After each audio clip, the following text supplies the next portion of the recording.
I think the other big event was going to Africa to Kenya, where we had this huge effort to do a new village movement, and we eventually worked with 1,500 villages to engage them in doing their own development. We used to call it do our own projects, and we had about 350 Kenyans, and it was just a massive effort to mobilize villages, and it's really interesting that some people have said, well, what's left over on the other side? It was interesting. I had a conversation with Wangari Maathai, who, let's see, what did she just win? She just won a mini Nobel Prize or something like that. But she was in Machakos doing a big evaluation with the Catholic Diocese of Machakos, and she was doing all these village visits, and they kept talking about this strange thing they were doing. They were still doing this Kamalini thing.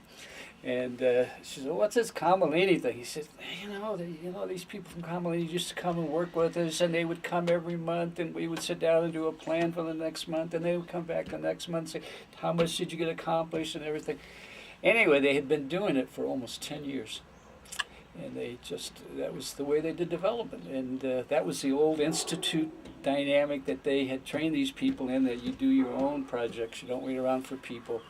And anyway, that whole process was an amazing thing to be involved with. Joe Slicker and the Wiegels, and we had this fabulous process of engaging young Kenyans in doing this village work.